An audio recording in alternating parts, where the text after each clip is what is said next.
시간이 되었습니다. 우리 함께 신앙 고백하심으로 수요 예배 하나님께 올려드리겠습니다. 전능하사 천지를 만드신 하나님 아버지를 내가 믿사오며 그 외아들 우리 주 예수 그리스도를 믿사오니 이는 성령으로 잉태하사 동정녀 마리아에게 나시고 본디오 빌라도에게 고난을 받으사 십자가에 못 박혀 죽으시고 장사한 지 4일 만에 죽은 자 가운데서 다시 살아나시며 하늘에 오르사 전능하신 하나님 우편에 앉아 계시다가 저리로서 산자와 죽은 자를 심판하러 오시리라. 성령을 믿사오며 거룩한 공예와 성도가 서로 교통하는 것과 죄를 사하여 주시는 것과 몸이 다시 사는 것과 영원히 사는 것을 믿사옵나이다. 아멘. 찬송가 369장 우리 함께 찬양하시겠습니다. 죄짐 맡은 우리 구주 어찌 좋은 친구인지 걱정 근심 무거운 짐 우리 주께 맡기세. 주께 고함 없는 고로 복을 받지 못하네. 사람들이 어찌하여 아랠 줄을 모를까. 시험 걱정 모든 괴로움 없는 사람 누군가. 부질없이 낙심 말고 기도 드려 아뢰세. 이런 진실하신 친구 찾아볼 수 있을까. 우리 약함 아시오니 어찌 아니하릴까. 근심 걱정 무거운 짐 아니 진짜 누군가. 비난 처는 우리 예수 주께 기도드리세. 세상 친구 멸시하고 너를 조롱하여도 예수 품에 안기어서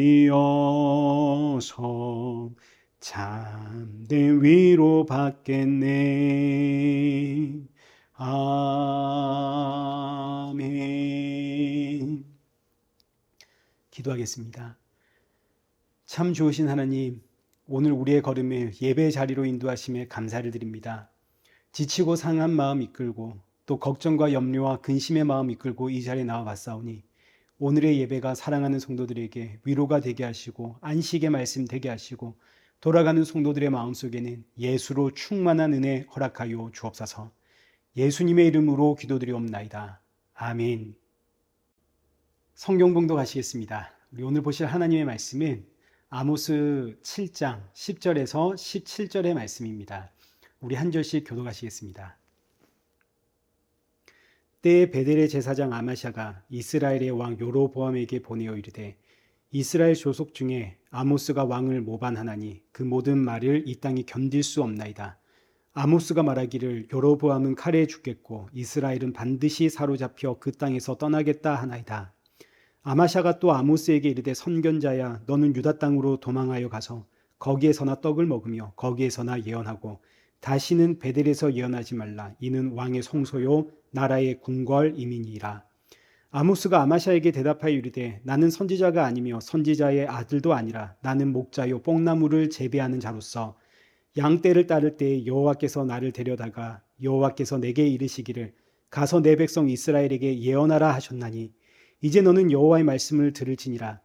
내가 이르기를 이스라엘에 대하여 예언하지 말며 이삭의 집을 향하여 경고하지 말라 하므로 여호와께서 이와 같이 말씀하시기를 내 아내는 성읍 가운데서 창녀가 될 것이요 내 자녀들은 칼에 엎드러지며 내 땅은 측량하여 나누어질 것이며 너는 더러운 땅에서 죽을 것이요 이스라엘은 반드시 사로잡혀 그의 땅에서 떠나리라 하셨느니라.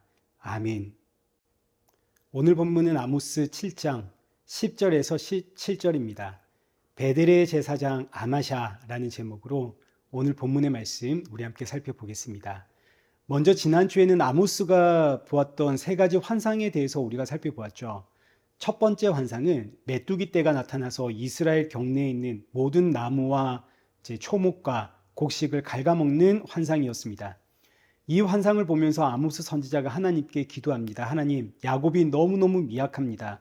이 형벌이 너무 무겁습니다. 이러면 이스라엘이 어떻게 살겠습니까? 그러자 하나님께서 두 번째 환상으로 불이 바다를 삼키고 육지를 삼키는 그런 환상을 보여줍니다. 이 환상은 극심한 가뭄을 뜻하는 환상입니다. 이 환상을 보고 역시 아모스 선지자가 하나님께 기도합니다. 하나님, 야곱이 미약합니다. 그런데 이 징계는 너무너무 무겁습니다. 이러면 이스라엘이 어떻게 살겠습니까? 그러자 하나님께서 아모스 선지자에게 이제 마지막 세 번째 환상을 보여주시는데, 이 환상은 높은 성벽 위에서 하나님이 다림줄을 내리십니다. 그러자 성벽이 얼마나 기울어져 있는지 이건 보수해가지고 다시 세울 수 있는 기울기가 아닙니다. 이건 무너뜨리고 다시 세워야 되는 겁니다. 이때 아모스 선지자가 깨닫습니다. 아, 이스라엘 백성들이 기울어진 성읍이구나.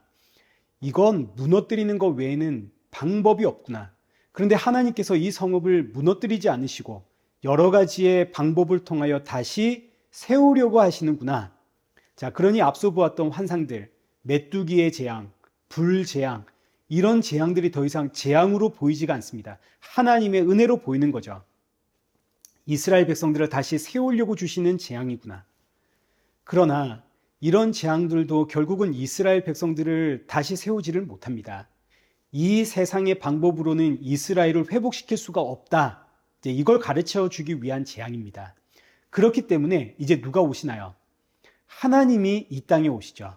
자, 생각해 보십시오. 만약 저와 여러분이 기울어진 성벽이라 하나님께서 저와 여러분을 무너뜨리는 것 외엔 방법이 없고 다시 세워야 한다면 오늘 저와 여러분이 이 땅에 존재하겠습니까? 하나님께서 이 세상에 속한 모든 사람이 기울어진 성벽이라 이거 무너뜨리고 다시 세우겠다 하시면 하나님이 이 땅에 오실 이유가 없습니다. 하나님은 말씀으로 천지를 창조하신 하나님입니다. 저와 여러분을 무너뜨리고 말씀으로 새로운 인류를 재창조하시면 됩니다. 그러나 하나님은 저와 여러분을 무너뜨리는 것이 목적이 아니라 다시 회복시키고 다시 세우는 것이 목적입니다.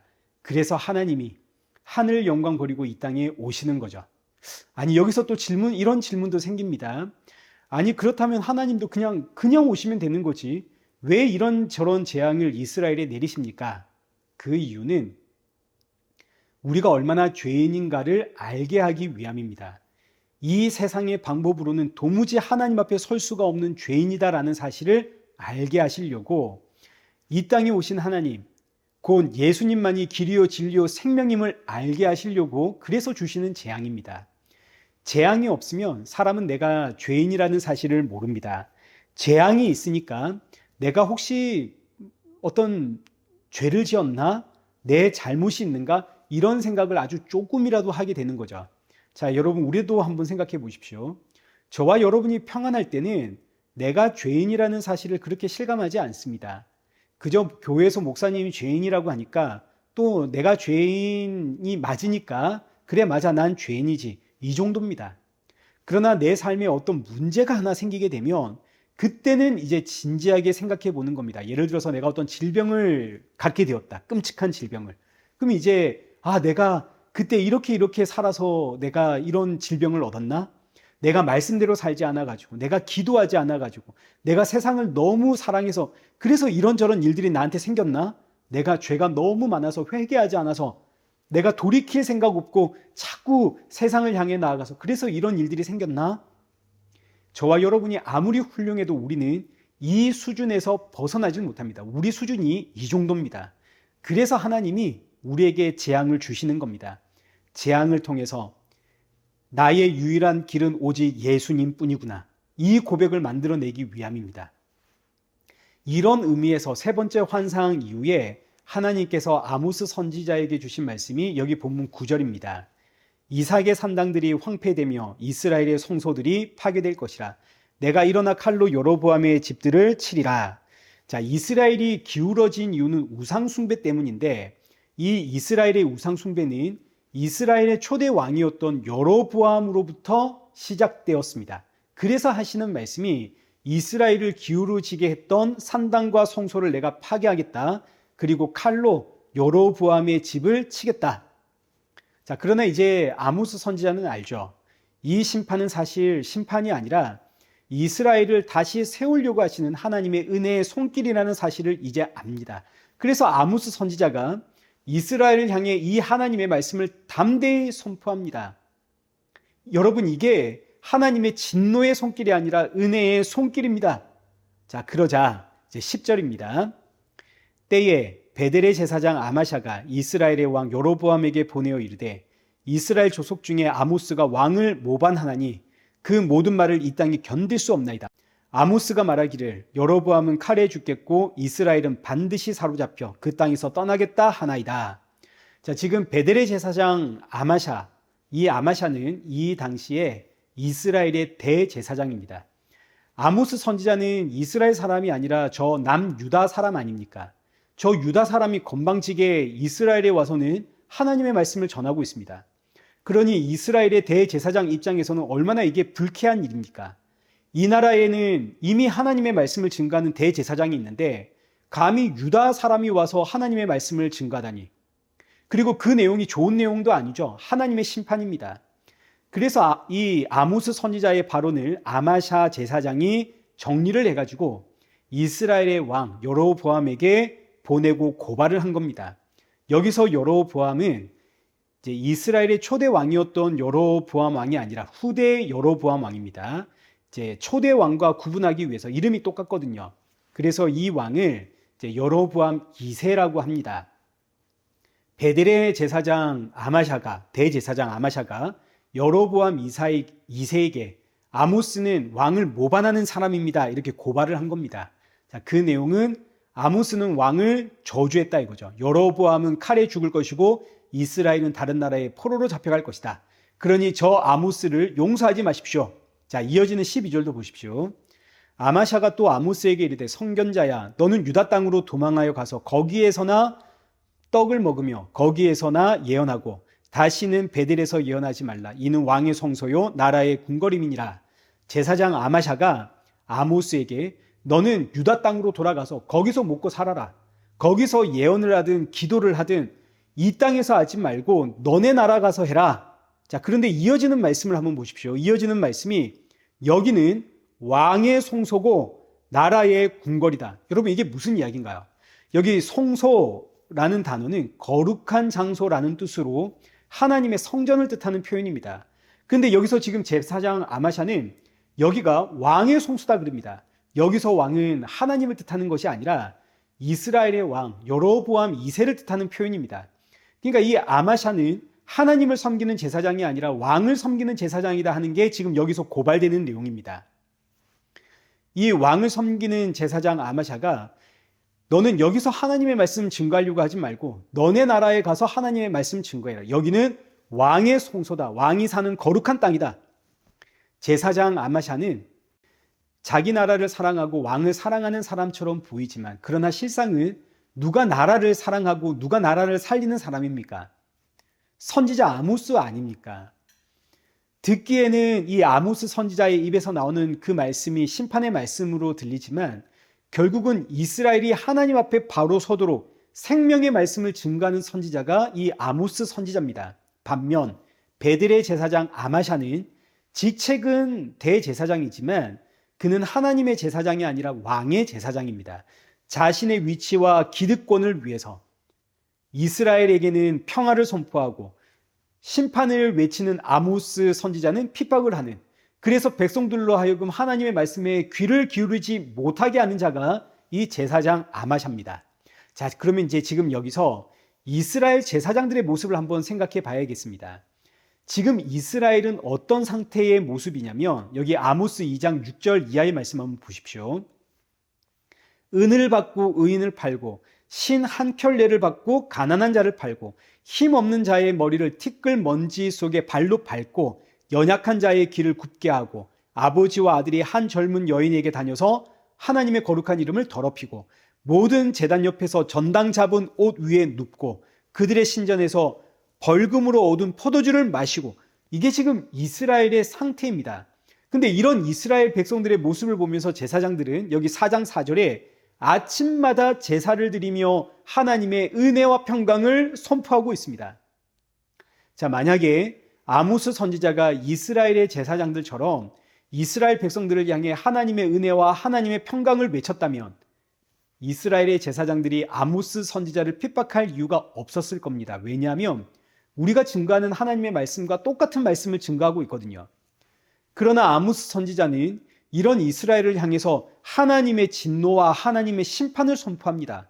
그럼 이제 그동안 이스라엘을 향해 하나님의 은혜와 사랑과 평강을 외쳐왔던 제사장들은 뭐가 됩니까? 둘 중에 하나는 거짓말쟁이가 되는 거 아닙니까? 그래서 제사장 아마샤가 아모스 선지자에게 너는 너네 땅으로 돌아가서 거기서 예언을 하든 거기서 기도를 하든 거기서 밥 먹으며 살아라. 이 땅, 우리나라에 와서는 하나님의 말씀을 증거하지 마라. 이런 아마샤의 모습이 예수님 시대까지 이어집니다. 예수님 시대는 바리새 운동이 일어났습니다. 하나님의 말씀대로 살아서 하나님이 주시는 복을 받자. 이게 바리새의 운동입니다. 우리 모두 하나님의 말씀대로 살자. 이것이 이 당시 제사장들이 주장했던 이론이었고 또 이 말씀대로 살아냈던 사람들이 바리새인들입니다. 그런데 예수님이 이 땅에 오셔서 율법으로는 죄를 깨닫는 것이다. 율법으로 의롭다 할 자가 아무도 없다. 너희는 모두 다 죄인이다. 자, 그러자 누가 화가 나나요? 말씀대로 살아왔던 바리새인들과 말씀대로 살 것을 외쳤던 제사장들이 화가 나겠죠. 그래서 예수님을 잡아다가 십자가에 못 박여 죽입니다. 그러니 예수님 시대의 바리새인들과 제사장들이 오늘 본문에 등장하는 아마샤가 되겠죠. 자, 그럼 이제 이 말씀을 오늘 우리에게 한번 적용해 보십시다. 우리도 얼마든지 제사장 아마샤가 될 수가 있습니다. 내가 듣고 싶은 이야기를 듣고자 할 때 우리는 나도 모르게 제사장 아마샤가 되어버리는 거죠. 모든 성경은 누구의 이야기입니까? 예수님에 대한 이야기죠. 근데 예수님에 대한 이야기만 주구장창 듣다 보면 어느 순간 예수님 이야기 말고 좀 더 자극적이고 좀 더 세상 살아가는 데 있어서 어떤 동기부여가 되는 그런 이야기를 듣고 싶다. 이 순간 우리는 아마샤가 되는 겁니다. 마치 광야의 이스라엘 백성들처럼 이스라엘 백성들이 광야에서 만나 먹지 않습니까?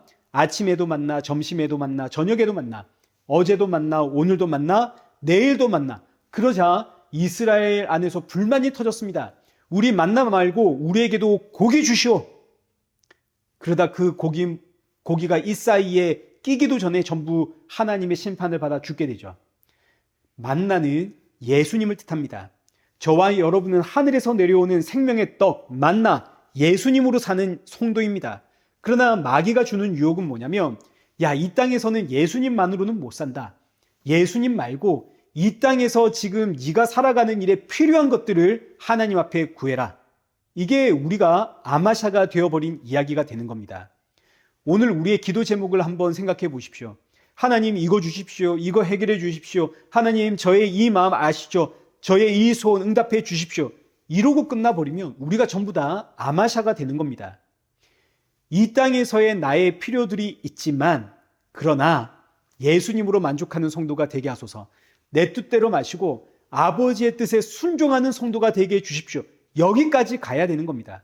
그렇지 않으면 우리는 아마샤가 됩니다. 아마샤의 결국이 얼마나 끔찍하고 비참한지를 한번 보십시오. 여기 14절 이하의 말씀입니다. 아모스가 아마샤에게 대답하여 이르되 나는 선지자가 아니며 선지자의 아들도 아니라 나는 목자요 뽕나무를 재배하는 자다. 이제 아모스 선지자가 자신의 정체를 밝히는 거죠. 나는 교육받은 선지자 아닙니다. 선지자의 아들도 아닙니다. 나는 뽕나무를 재배하던 시골 사람입니다. 자, 그러나 이런 나에게 15절 양떼를 따를 때에 여호와께서 나를 데려다가 여호와께서 내게 이르시기를 가서 내 백성 이스라엘에게 예언하라 하셨나니 나는 뽕나무 치던 사람인데 하나님께서 내게 말씀을 주셨고 이스라엘에 가서 하나님의 말씀을 전하라 했습니다. 나는 그 말씀에 순종했을 뿐입니다. 그리고 나서 아마샤에게 주는 심판의 메시지입니다. 16절 이제 너는 여호와의 말씀을 들을지니라 네가 이르기를 이스라엘에 대하여 예언하지 말며 이삭의 집을 향하여 경고하지 말라 함으로, 자, 이 말씀은 네가 하나님보다 높으냐 이런 뜻입니다.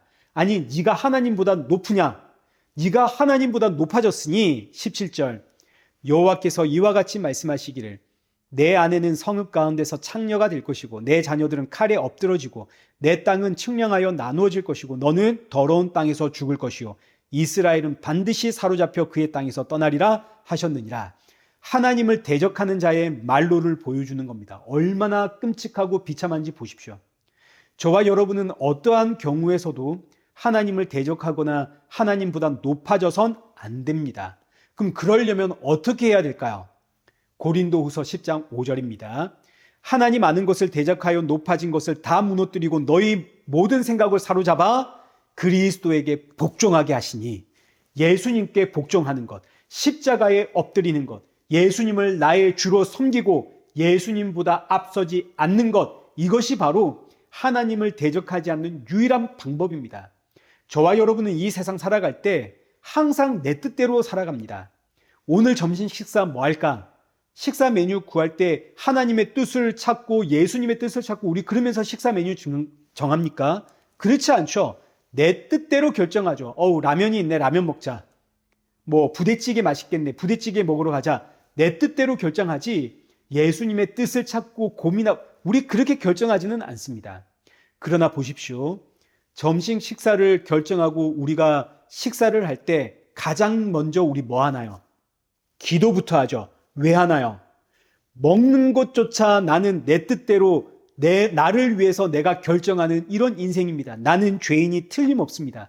그러나 이런 나를 붙잡고 이런 나와 함께 하시는 예수님 때문에 내가 삽니다. 이 고백이 쉽기도 아닙니까? 그래서 모든 성도는 어떤 일을 행하기 전에 기도부터 하는 겁니다. 하나님, 오늘도 내가 내 뜻, 내 이익을 위해서 이런저런 결정과 선택을 했습니다.